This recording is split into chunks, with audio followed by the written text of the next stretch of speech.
Loh kula itu karena hidup dengan istri saya sama anak saya. Jadi yang ngurus anak saya sendiri. Jarang kula ngurus dalam jarang. Ya, memang itu memang saya punya standar pakai kitab-kitab kados hikam. Saya ini merasa hidup di dunia itu sendiri. Sampeyan tak warai la Allah kana kotar. Imam yang ngarang hikam itu punya resep supaya kamu seneng terus. Liyakil lama tafrahu bihi, mesti yakil lama tahzanu bihi. Usahakan sedikit sekali apa yang bikin kamu seneng, maka akan sedikit sekali yang bikin kamu susah. Jadi misalnya kulo nih, jadi kiai misalnya cari wong ya kulo kiai wong alim, jelas nak ngalim, nak kiai rapati ya, nak ngalimnya jelas. Tapi nak kiai rapati, nah kan kiai tapi orang ngalim. Nah kulo nak darah wong alim malah muni ya jelas. Nak kiai rapati ya, kulo rapati nurut, tapi aturan masyarakat rapati nopo. Nah sampean kiai tapi orang nopo ngalim. Ya beda. Enggak, ini memang bedanya jauh. Ya mungkin lebih kiai sampean gimana? Cara derdek-derdek dongo meyakinkan sampean. Tapi cara artine dongo piye paham kulo. Lha boten iki nyata, sampe rasa tersinggung. Napa barang-barang napa? Nyata. Nah, kulo sering ditakoki kiai-kiai masalah. Resepnya apa jenis? Konjinan ratau susah, dal kita ratau wiridan, ratau muhaisisip. Resepnya ilmu itu gini kata hikam. Ulama yang kayak hikam tuh pernah ngarang kitab tuh saking syukurnya entah saking angkuhnya terserah ngomentari. Kamu harus yakin bahwa di sisa hidup Anda itu tidak akan maksiat lagi. Sehingga kalau kamu ditakdir maksiat, anggap saja akhlu maksiatin kudirat alaika. Anggap itu yang terakhir. Siapa yang menganggap mohal bahwa dia tidak akan dosa sampai mati, berarti menganggap Tuhan itu lemah. Karena cara berpikir kita kan bayangkan hidup itu 40 tahun lagi. Misalnya saya sekarang umur 40, bayang umur kadang 4 tahun meneh. Sampean misalnya umur selawe, bayang selawe tahun meneh. Sehingga nganggap dalam durasi ini selawe tahun kok orang maksiat kan mohal. Apalagi sampai sudah tahu maksiat itu bakat tempah. Ya maksiat ya kelas-kelasan, nak bikin pacaran. Nak wong iso mau-mau yo nakal, nak sing setengah soleh ya berbau proposal ya sesuai kontaknya dhewe-dhewe. Itu kan urusan masing-masing. Ya itu kan urusan masing. Moe wakisabu ala wong ngono ora ana sing roh wakisabu ala. Ngrombongan wali songo, mbok kangen wali songo, mbok golek selisih wawahu napa alam. Sing roh pangeran tiap mbok kangen wali, mbok golek selisih margin. Niku pokoke wawahu napa ya itu kan urusan jenengan mbek pangeran, mboten urusan kula. Tapi tetap saya sebagai ulama mengingatkan, niat itu ditoto. Begini, ulama dulu tuh ngitung hidup itu hanya 2 menit 2 detik. Sehingga dia ya gampang saja. Kayak imam, kayak kanjeng Nabi itu, ya Rasulullah kenapa tidak menyediakan makan untuk besok? Loh, saya itu tidak yakin kalau hidup saya sampai besok. Ya sudah begitu cara, ya sudah tenang saja. Kalau sampean kan bayangkan hidup 4 tahun lagi, 5 tahun lagi, sehingga arah mangan ya wedi tenan. Padahal bolak-balik zaman cilik arah mangan tetep ae wedi. Jadi cara berpikir Nabi itu begitu. Begitu juga cara pikir sahabat, cara pikir ulama-ulama yang waras itu begitu. Loh, saya itu pernah melarat di Jogja zaman pertama merantau itu. Kalau nanti saya bilang, Gus kok tidak punya beras nih, tapi apa yakin nak sesuk urip paling. Kowe buta mangan sesuk, anak sesuk ijek napa? Urip. Cara berpikir ulama itu begitu. Sehingga melihat maksiat juga gitu. Alhamdulillah aku ijek urip 1 detik, 2 detik, 2 menit. Sehingga hidup. Dan itu sudah cukup untuk lafadzkan la ilaha illallah. Makanya kata yang ngarang hikam, betapa murahnya Allah. Surga itu hanya bisa dibeli dengan 2 menit. Karena surga itu senilai la ilaha illallah. Miftahul jannah la ilaha illallah. Itu cukup 1 menit. Berarti surga itu regane mau 1 menit. Dan karena dia nganggap hidup itu 1 menit ke depan, la ilaha illallah, ya sudah. Dia ngitungnya hidup itu per menit. Kalau sampean kan enggak, per 10 tahun, per 20 tahun. Sehingga kriminal betul, cara pandang sampean itu kriminal betul. Sehingga bayang kudu di duwe, kudu di bojo, nak kiai kudu di pengaruh. Lah kalau saya enggak. Saya meskipun enggak sehebat itu, tapi mewarisi keilmuan mereka. Jadi misalnya saya jadi ulama, itu bayang di santri musito. Islam pokoknya ke Ahmadiyah ya gitu saja. Ya pokoknya ya sudah gitu. Orang bayangno santri sing pampinan takwa khusyuk salam tempel demen gelo, demen apa? Lo tanyakan santri-santri saya itu mungkin belum pernah nyuri istri saya bikin kopi. Bisa dihitung. Karena saya itu sederhana saja. Misalnya saya pergi dari Jogja ini yang nyata salam. Bayangno bojo wis maca, gawekno kopi, bukakno lawang malah kecewa. Seperti umumnya orang kan gitu. Semerantau ada bang bojoku nyuambut, digawekno kopi, digodhogno banyu hangat teman, bareng teko bojone wangep kukur-kukur. Karena tarifnya dia ideal, maka mudah kecewa kalau itu tidak terjadi. Nak kula mboten, sebayangno kaya Jogja, ibu juku cek utuh Islam, nak sholat 5 bulan ya sudah gitu saja. Pakai standar-standar yang minimalis. Saya dari rumah bangun sampai ngaji ya, pokoknya melek, terus ya sudah nak sholat demadem nopo, mulanya sudah gitu saja. Andai kan saya pakai standar maksimal, maka akan mudah kecewa.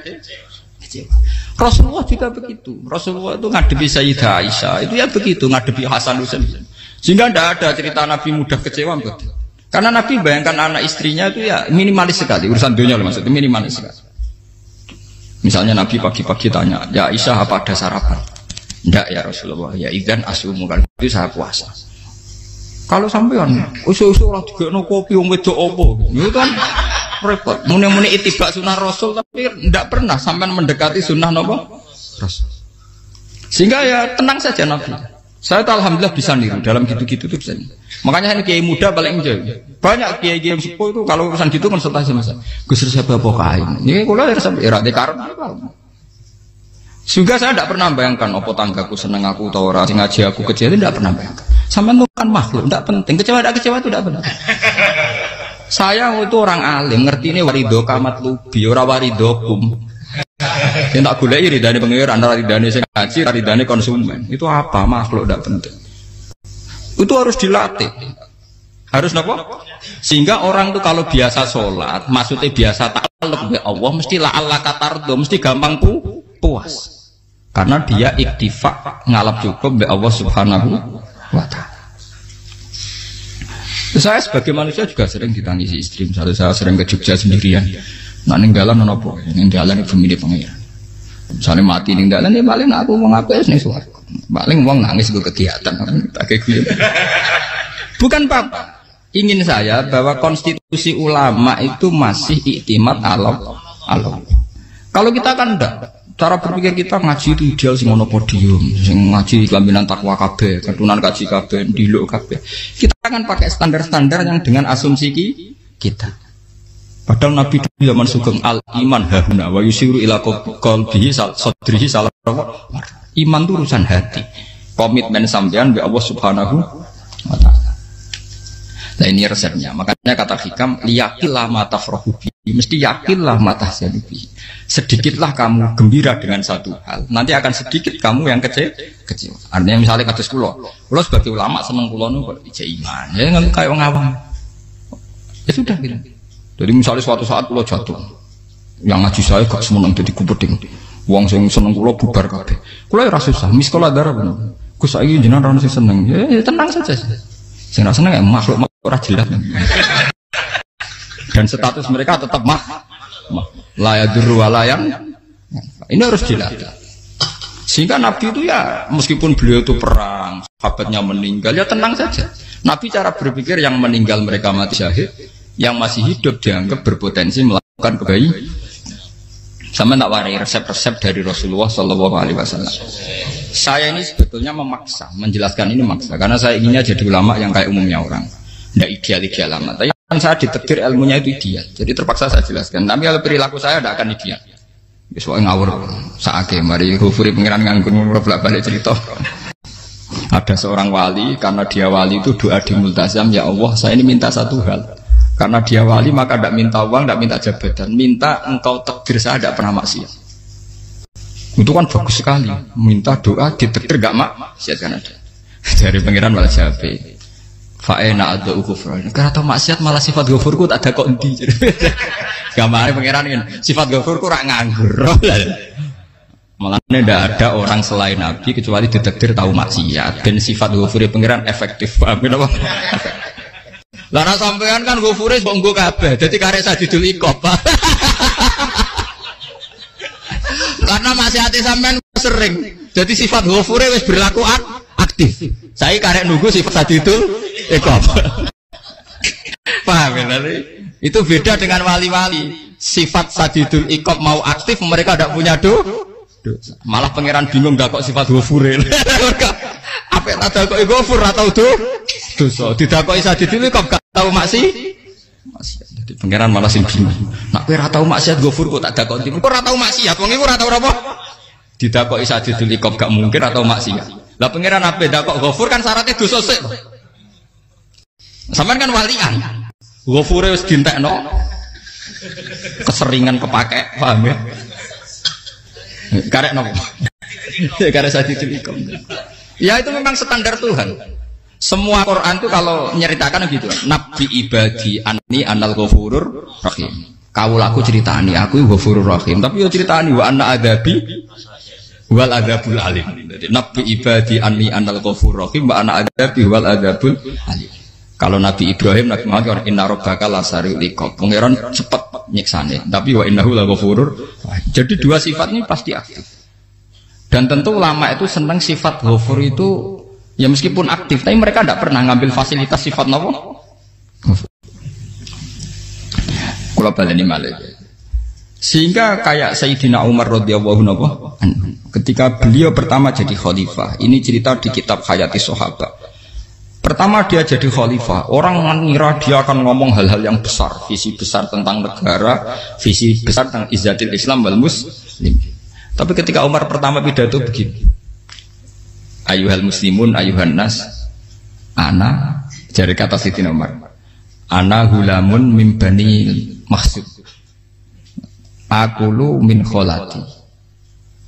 Saya ini pemuda dari Bani Makhzum. Kecil saya bisa makan karena bulik-bulik saya punya kebun kurma yang kalau saya memanen diopahi beberapa biji dan itu menjadi kuti wahayati, menjadi saya bisa hidup. Terus wassalamualaikum warahmatullahi wabarakatuh. Orang itu penasaran semua. Orang jadi khalifah pertama dibenem jadi Amirul Mukminin, pidatonya ngenang masa kecilnya ra kelar mangan, kelare mangan mergo buruh bulike. Paham ya? Ngondoh kurma terus dikai tamarotin, beberapa kurma sing dadekno iso. Dan itu saya pakai sampai ketemu Allah Subhanahu wa taala, saya pakai. Misalnya sekarang saya mulya, misalnya kalau dibilang mulya ya ana sing nyucup, ana sing husnudzon, ana sing hormat, macam-macam sawangane. Itu bodoh sekali kalau saya menikmati itu, bodoh sekali. Paling banter nikmati dicucup, dihormati itu apa? Tapi kalau nikmatnya bisa makan saat itu tuh nyawa.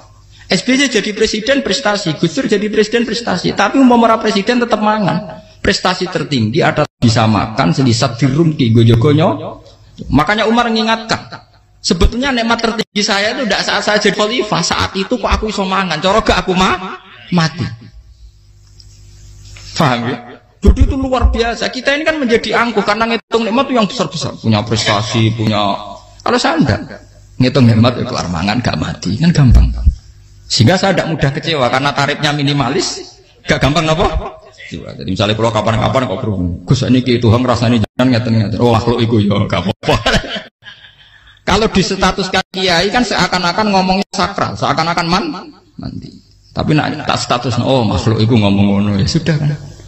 Menjadi kan sudah distatuskan sebagai apa? Makhluk. Tentu makhluk statusnya la yadurru wala yanfa. Di sini ini penting. Orang-orang ahli tauhid tentu tidak punya kesusahan. Innalladzina qalu rabbuna wa tsummas taqamu. Itu mesti tidak ada kesusahan sama sekali. Misalnya ulama-ulama dulu mau mati, ya tenang saja. Mati kedua itu mati paling menantang ya, menyenangkan sekali. Karena mati yang seru itu mati zaman Al-Adam. Misalnya saya kelahiran tahun 70. Tahun 40-50 kan belum ada saya, itu mati yang sejati karena Al-Adam, kenapa? Al-Adam tidak ada. Mati yang nanti itu mati yang petualangan karena saya mati setelah menyaksikan kekuasaan Allah, setelah husnudzon sama Allah, sehingga mati yang menuruti kerinduan akan ketemu sang kekasih. Makanya Jalaluddin Ar-Rumi ketika mau meninggal dan orang-orang muridnya nangis, dia marah-marah. Hei murid-muridku, betapa bodohnya engkau. Saat kayak ini yang saya tunggu, saya sudah menyesal berusaha sampai Allah dat tak senang. Aku kecewa waktu makhluk-makhluk koyo kowe. Saiki wis wayahe aku goleki kholik dat tak senengi malah mbok tangi. Cek bodone kowe. Saat-saat sing tenteni malah mbok tangi. Betapa aku lamanya menunggu kematian ini. Mergo hidup itu keterpisahanku mbek Allah, kemen ketemu kowe. Malane Jalaluddin Rumilah yang mengistilahkan mati itu malam pengantin. Makanya fal'an awanu sirok minkum wa awan wisol habibi. Ini saat yang indah karena ketemu dengan berpisah dari makhluk-makhluk yang tidak penting menuju sama habibi kekasihku. Dia misalkan mati itu malam pengantin. Semenjak istilah itu populer sehingga di Jawa anak ngipi jadi nganten takwilane mati. Itu filosofi sufi ya, filosofi apa? Lah niku tenan. Begitu juga sahabat-sahabat dulu. Bilal mau meninggal, anaknya udah nangis. Bilal lagu ya. Ditanya sama anaknya, kenapa anak-anak kamu nangis? Dan jenengan badhe kapundhut. Aku malah seneng nang mati. Hudan nalqal akhibah Muhammadan wa hisbah. Aku nak urip ketemune mbek kowe terus. Malah nak mati ketemu Nabi Muhammad. Hudan nalqal akhibah Muhammadan wa hisbah. Nah, dengan cara pandang begitu maka hidup itu enjoy saja. Ya saya sebenarnya keberatan pakai kelas ini, keberatan karena saya harus ngulang sampean-sampean itu. Ya makanya potensi kayak saya tentu mengurangi jadwal ketemu. Makanya saya mohon kalau tidak penting itu jangan sungkan. Anggap saja itu bagian dari hormat saya. Ya minimal sampai misalnya di dua saya ketahui gue jajan pentolan, nah apa mau gue suwan bareng malah repot. Gue ganggu wong anak peleleran pak. Nah misalnya sampai kepentak kok hukum, uang nak pinter, hukumnya takokan ya ringan, takok kita tanggam paling bisa. Karena pertanyaan yang ringan tentu ya ringan-ringan saja kan. Gak perlu kiai kali ber. Sampean ora usah GR. Kalau pertanyaannya angel Gus gak ono sing iso jawab. Uang nak ralim tahke, ku pertanyaannya ya ora patimu itu. Iku wis kangelan ngoten. Ini mboten ngenyek tapi padha enak. Padha napa? Makanya kalau latih. Jadi hikam sendiri itu ada manhaj, ada metode. Kalau orang supaya tardo, liyakil lama tafrohubi, yakil lama tahsenu. Anak saya itu kalau habis main pulang, itu saya senengnya pol. Istri saya pernah jangan. Gus, anak mulai senengnya. Dek biro-biro, anakku gemulai nih ngomahku. Misalnya terus biasa. Saya terus anakku lo main mulai itu seneng. Biro-biro anakku mulai nih ngomahku. Dipanggil anak saya bapak itu senengnya sak boleh. Biro-biro ada yang manggil bapak. Jadi saya pakai standar minimalis sekali. Saya tidak pernah pakai tarif. Dia anak yang ideal dihormati orang. Sampai anakku sujud nih pangeran, ngerti pentingnya mau tasbih. Makanya anak saya tak namakan tasbih semua. Itu ya sudah selesai. Saya tidak pernah bayangkan anak saya jadi kayak besar dihormati jemput. Mari gampang kecil. Ya sekolah kan Sayyidina Umar. Saya pemuda dari Bani Mahzum. Yang kecilnya bisa makan karena buruh bulikku. Akal tuh tamarot. Wah itu saya baca tuh nangis betul. Betapa hebatnya Sayyidina Umar. Mengingatkan ulang bahwa nikmat tertinggi itu ya makan karena makan kaitannya nyawa. Orang jadi bupati enggak jadi bupati tetap makan. Jadi kalau ngatain saya tarifnya minimalis sekali. Nah, kalau orang sudah makan gitu lah Allah kata tertentu mudah sekali. Tapi kalau sampai tarifnya ideal harus di mobil kudu sangune akeh. Mosok gue mobil gak sangu akeh. Barang gue sangu akeh kudu gue penderek. Mosok kere lu juga kok tanpa penderek. Nang penderek macur. Mosok ora kena dikeloli jadi malah repot. Akhirnya gue wong ayu. Harus selingkuh dijari sing we. Itu perkara meneh. Mau ruwet nuruti tahapan-tahapan duniawi makanya resep kalau ingin itu kon sholat, maksudnya sholat itu dihayati secara tauhid ya, dihayati secara tauhid. Misalnya inna sholati wa nusuki wa mahyaya wa mamati lillahi rabbil alamin. Itu akan pasti Allah kata pasti mudah melihat alam ini ridho. Ini satu sekelumit ya, di resep orang ulama yang saya meniru beberapa di kitab Hayati Sahabat, di kitab Hikam dan meniru terutama ini semuanya sanad dari Rasulullah Shallallahu Alaihi Wasallam. Makanya suatu saat Nabi itu kagum. Abdullah bin Mas'ud itu jalan dan dikawal oleh beberapa malaikat. Terus Nabi itu heran. Ya kenapa itu selalu mengawal kamu? Kata Abdullah bin Mas'ud, ya Rasulullah, inilah akhtu khutwatan, illa wa azunnu alla akhtu wa ukhra. Wa ma akatu luqmatan illa wa azunnu alla alqamu ukhra. Saya itu tidak pernah melangkah kecuali saya tidak pernah yakin apa betul saya bisa melangkah lagi. Jadi perlangkahnya itu dia iktimat Allah. Dan saya tidak pernah mengunyah satu kunyahan kecuali saya tidak yakin apa betul saya bisa mengunyah lagi. Setiap kunyahnya tetap semuanya berada Bismillah. Semua itu atas nama pertolongan atas kata Rasulullah. Orang kakak Andaikan saya ada nabi terakhir itu jadi nabi. Jadi makanya dulu nabi itu sering ngendikan, andaikan orang-orang kayak gitu itu ada nubuah, tentu mereka punya derajat nopo nubuah. Jadi tidak jadi nabi tapi punya derajat nopo nubuah. Lah orang yang cara berpikir gitu tentu tidak khawatir apa yang hilang dari dirinya, karena dia berkontrak dengan Tuhan hanya per menit per detik. Kamu punya resep al-mu'min yusiru sana Allah ayakuna li nafsi zakiron. Seorang mukmin yang sejati tentu kontaknya dengan Allah Subhanahu wa taala, dan dia tidak pernah ingat dirinya sendiri. Kayak sampean pas umat tapiil, Allahu akbar, Allah maha besar, subhanak. Selalu ana wong ngrasani termasuk lali utange barang itu. Tapi yang jelas kan menjadi enjoy dengan dirinya sendiri. Paham ya? Menjadi enjoy dengan dirinya. Karena dia tidak sering punya kontrak dengan makhluk. Nah ini maksudnya Allah kamu tertentu. Janganlah Allah kata kamu pandang. Apa nak sholat terus kabul kajati. Apa nak sholat terus untuk duit ya ber. Karena cara pikir iso aja nak duit ya. Dan ini resep ya. Dan resep ini dari ulama-ulama yang istinad ila Rasulullah Shallallahu Alaihi Wasallam. Karena kalau Nabi itu memang cara pandang. Aisyah itu pernah ditanya. Ya Aisyah, saya ini ingin makan. Apa daging yang dari sahabat ini masih? Wah ya Rasulullah sudah habis karena tak kasihkan tetangga. Itu Nabi tidak marah-marah, malah bilang, kamu benar Aisyah. Biru yang kamu kasihkan tuh yang masih. Karena daging dipangan dewe kadang nuruti nafsu. Nak dikekno wong sudah kau nuruti perintah pengen. Jadi kanjeng Nabi, beneran Aisyah. Daging ngejek. Mau kalau nanti yang malah ijek. Sing bogo sudah kau malah sing ijek. Cara berpikir Nabi itu begitu. Tapi tahu-tahu disederhanakan sunnah Nabi serbanan. Lah itu kan ya memang itu bagian dari sunnah Nabi, tapi sunnah seharga 10.000. Paham ya? Ya monggo mawon sampean sunnah Nabi serbanan gitu, tapi itu sunnah yang bisa dibeli dengan murah. Hakikatnya sunnah Nabi itu rata-rata bentuknya perilaku, napa? Sampeyan delok dawuh Aisyah tengene tiba berjanji kana khuluquhul Qur'an wa shimatuhul ghufran yansahu lil insan wa yafsahu fil ihsan wa ya'fu 'anil dzambi idza kana fi haqqihi wa sababi.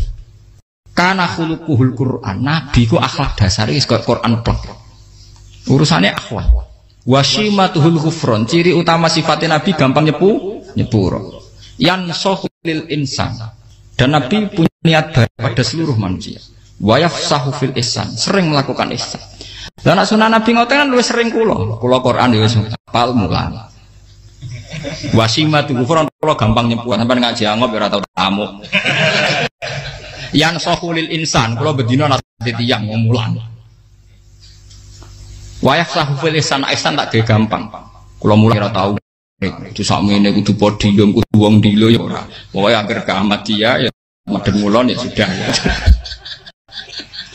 Loh itu kan dawuh Aisyah ketika ditanya kaifa kana khuluqu Rasulillah, dan itu semua dijawab oleh ahwal, oleh sebuah perilaku. Tidak ada Aisyah jawab nganggo atribut. Oh Nabi itu jubahan serbanan, tidak ada itu. Memang itu sunnah ya, satu itu sunnah kan, jangan salah paham ya. Tapi itu sunnah yang tidak dijawab oleh Aisyah. Sunnah yang sampean jawab sendiri, paham? Aisyah yang istrinya Rasulullah ketika ditanya kaifa kana khuluqu Rasulillah, beliau jawab kana khuluquhul Qur'an wa simatuhul ghufran yansahu lil insan wa yafsahu fil ihsan. Semuanya akhwal wa ya'fu 'anil dzambi idza kana fi haqqihi wa sababi wa idza dia haqqu wa lam yakun li ahadi marra'ahu badihatan haba wa idza ta'ahul miskinu ajaba yaqulul haqqa walau kana murra wa la yutmiru lil muslimin hisau walau. Semuanya itu akhwal, satu perilaku sosial. Saya mengakui kalau serbanan sunat, ya saya ngakui. Tapi sunnah wis karena saya mewakili yang akhwal tadi, yang apa? Lah mungkin untuk sampeyan, monggo kalau untuk ngisi sunnah. Tapi mbok ya adil itu. Ini bukan kritik mboten nggih. Yang meyakini serban sunat kan sudah banyak dan itu bagus. Tapi cobalah juga meyakini ahwalu Rasulillah. Makanya mansana sunnatan itu rata-rata ulama maknani siapa yang ikut sunnahnya Nabi. Rata-rata ulama nafsir ahwalu Rasulillah wa af'alu. perilaku sosial Rasul. Makanya terusannya wa idza ja'ahul miskinu ajaba. Kalau dipanggil orang miskin ya datang. Ya maksudnya ada harus orang miskin manggil pas resepsi kawin boten. Misalnya ana wong melarat kuwi di sepeda motor, wong melarat iki yo ngeteroni puskesmas ya mbok terno. Wong melarat loro yo nukono misale apa minyak kayu putih mbok tekani. Ora kok ngerti-ngerti mbok ngurusan wali matul urus sing wajib piye. Payah. Lho lan padahal miskin aja pe ora ana hadise urusan wali matul urusan mboten. Kalau orang miskin manggil ya dalam riwayat hadis ya Nabi sering dipanggil orang miskin. Ya Rasulullah, mbok datang ke rumahku, ada apa? Terus ya Nabi, saya tuh ingin rumahku sing elek jenengan nanti salat teng mriku. Ya Nabi datang ya salat saja ya ora jaman. Fi ayyi makanin aradta an usolliya fi. Kamu di tempat mana kamu seneng salat teng mriki ya Rasulullah. Ya Nabi salat. Sing ngundang ya waras pisan. Kenangan mek Nabi kok mae dienggo salat Nabi. Ambean tahu tanggung kiai kon salat. Kon mromosekno anakmu iku paham. Kiai dongakno ke kersane ketampi PNS waduh. Padahal kiai ini dhewe anak era PNS. Kalau dulu kan sahabat ngundang Nabi itu ya gitu. Ya Rasulullah, saya itu ingin sekali engkau sholat di rumahku. Fa'atakhidahu musollan. Kemudian tempat yang pernah engkau sholati mau tak pakai musola pribadi. Makanya masjid kiblat itu rumahnya sahabat. Karena dulu Nabi pernah sholat di satu tempat. Adalah ono perintah tahlilul kiblat itu di rumahnya sahabat. Itu sahabat dulu itu kalau ngaturin Nabi itu kenanya ingin Nabi pernah sholat di situ. Nah, ilmu ngeten ini mentek. Ya untungnya nonton kulo, jadi ono sing eling-eling ya Bang. Nah, teman kudu syukur ya, artinya syukur ya. Orang kayak saya itu tidak usah sampean dikte-dikte ngikuti hukum adat. Kalau ngoten sampean gelo mergo kula ora iso teko, kula ya gelo perkarane ulama kok mbok atur. Makanya saya sering guyon cerita saya itu kalau di pasar Pandangan dulu tuh anyaran boyong sering di pasar ditanya sama Gus wong alim kok di pasar. Piye? Aneh tuh, ya aneh kuwi. Aneh piye? Bodohnya al wong alim. Kadang masyarakat tuh tidak sadar keanehan dirinya sendiri. Mereka enak saja merasa kalau orang alim ke pasar itu aneh. Mereka tidak sadar orang bodohnya al wong alim ya aneh. Enak saja mereka mikir sepi. Faham ini supaya sampean la Allah kan apa tar. Makanya untuk Rasulullah, Nabi itu sering ngendikan ana tamu hormati. Tapi etika mertamu di Rasulullah itu walakin idza du'aitum. Mertamu Nabi itu nunggu ditimbali. Walakin idza du'itum du'iya mabni majhul. Ketika kamu ditimbali fat. Jadi ya ayyuhalladzina amanu la tadkhulu buyutan nabiyyi illa ayyudzana lakum. Jadi untuk sowan Nabi itu nunggu dipang. Meskipun sahabat tuh rindu Nabi, tidak berani sowan ke dalamnya Nabi. Kalau ingin ketemu Nabi di barengno pas sholat jamaah, karena Nabi pasti keluar di masjid. Andai kan Nabi nerima tamu di rumah, ora sido dadi Nabi. Aman nampa tamu.